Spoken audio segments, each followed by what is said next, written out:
When I called my mom, she didn't say, which one are you? Go out and find a sound. She said, oh, hi, Branford.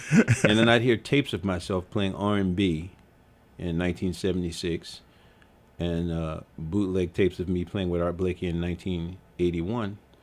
And I sounded like me both times. That's not to mean that it was good. It wasn't good.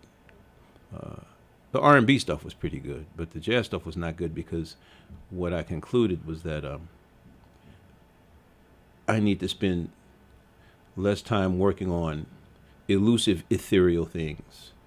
And even though the two words don't really go well together, well, in terms of definition, there's like concrete ethereal things. Like sound is ethereal at the same time, but it's also concrete. Yeah. And running around trying to find your sound is a mythic concept. There's no methodology to do it. There's no real construct for it. And what I decided was that if one develops their own sound when they're 25, so what, that's it? The learning stops. You do this, you regurgitate this for the rest of your life. So I decided to work on vocabulary because it seemed to me that when I was playing jazz, I sounded like me. It's just I didn't have a jazz vocabulary. So a lot of musicians in my generation at that time decided that their jazz vocabulary would be a harmonic vocabulary, which is, scales and patterns, et cetera, et cetera, et cetera. And I started listening to, at the behest of Buddy Tate, who was a great tenor man, played with Basie's band in the late 30s, early 40s. Yeah. I started listening to Lester Young, and I realized that Lester Young, everything he played was essentially, in comparison, harmonically simple.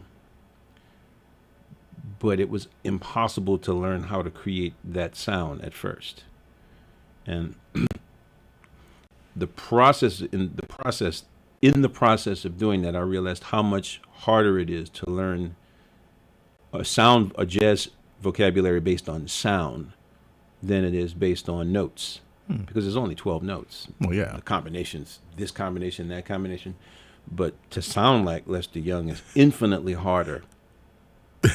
Yeah. And what I really started to realize was that to sound like a jazz musician, to sound like any musician, books weren't really going to get you there. So the development of my sound in a jazz setting started when I was listening to Lester Young.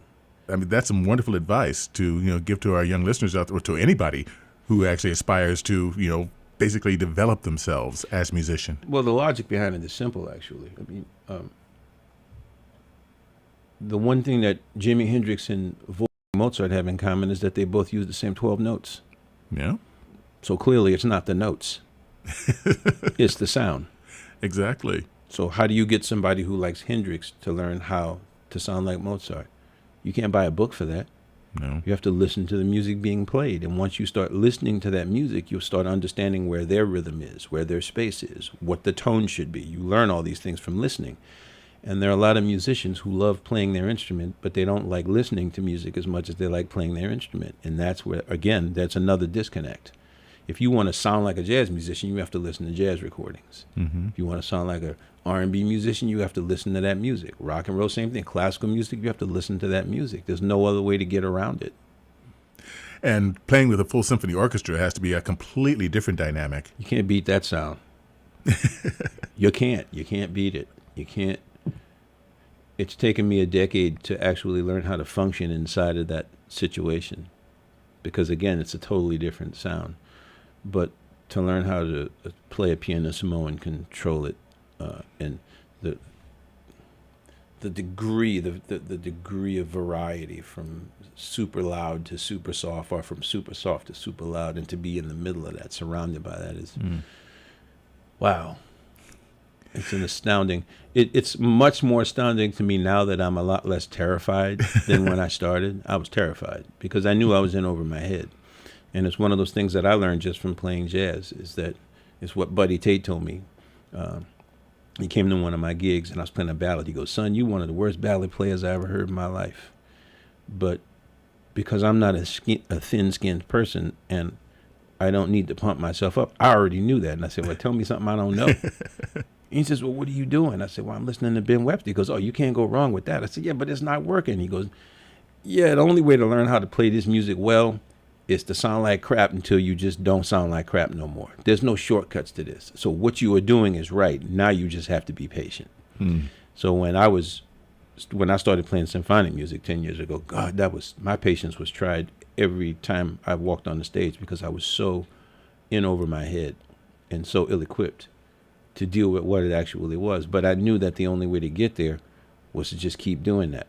It's just easier when you're 12 because when you're 12, you don't have the ability to know how bad you are, and your parents are telling you how great you are. So the sting of it isn't the same as when you're in your mid-40s and you're like standing on stage saying, wow, I really suck. And there's nothing I can do. This is like, when the fight is like 5 against 1 and you're like, I'm getting the crap kicked out of me and I can't make it stop. I mean, and every night. And then I would lay in the bed and I would say, I can't do this anymore. And then I wake up the next morning and I turn on the metronome.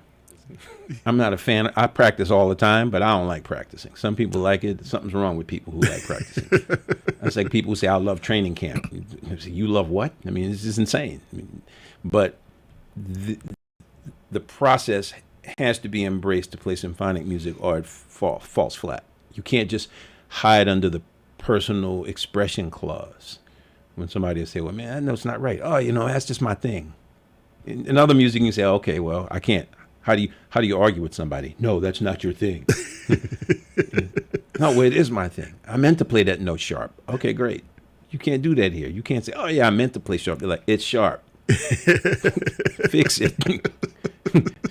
You got 30 other people on stage who don't want to hear that. Yeah. And there's something great about that. There's something great about being forced to adapt a regimen, and it's made my jazz playing much better. I have the control over the instrument that I could never have had. And what that allows me to do is to make jazz records that just don't sound like the same old stuff all the time.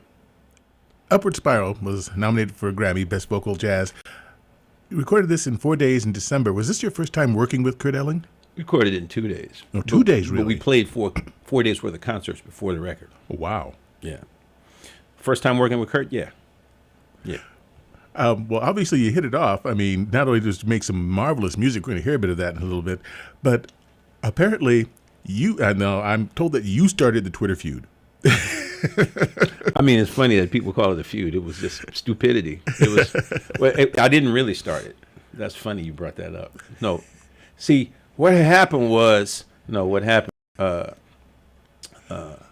playing a concert, and Kurt announced the name of the song. Blue Gardenia was written by these 2 gentlemen. And I was thinking, because Nat Cole sang that. Nat Cole also sang a song called The Ruby and the Pearl, which we used to play a lot with the quartet. And there are these 2 guys named Livingston and Evans who wrote that song. So when Kurt announced the composers of Blue Gardenia, I said, no, that's Livingston and Evans. He goes, no, it's not. I got it right here. And I just, seizing that opportunity, because especially it was topical, I said, no, sir, you're dealing in alternative facts. And we got a chuckle out of that. And he goes, I think you're wrong. And then in the middle of the next song, I realized, crap, I am wrong. So I said, Kurt, I got to admit, you were right. I was wrong. I was thinking of a completely different song. And then Kurt says, well, it takes a really big man to admit when he's wrong. I'm like, where do you see my Twitter feed tomorrow? So that's when it started. And I wrote, I was writing in a very familiar style of writing known to Americans now. I wrote something like, highly overrated singer Kurt Elling should spend less time insulting me and work on his vocal skills. Sad, with an exclamation point. I saw that. And then it was on. And the thing that was great is that Kurt didn't have a Twitter account. That's what I heard. He had an Instagram account. So he was putting it on Instagram. And this is the funny part. Like, people will say, man, are you guys getting along? People like free. Even this guy, this like popular guy, Lupe Fiasco, who's a friend of Kurt's, like, what's going on, man? I was going to come to the concert. Are you guys okay? And I said, don't you dare tell them it's a joke. If they can't get that it's a joke, it's so obviously a joke. If you tell them, I'll strangle you and I'll end it. So he said, great. So he was taking my things, and I would send them to him in text messages, and then he would post them on Instagram, and then he would write something to me, and then he would take a screenshot of it and send it to me, and then I would post it. And I said, "This is ridiculous. Just get Twitter, man." He says, "Get Instagram." I'm saying, "Instagram's stupid. I'm not getting that. Just get Twitter."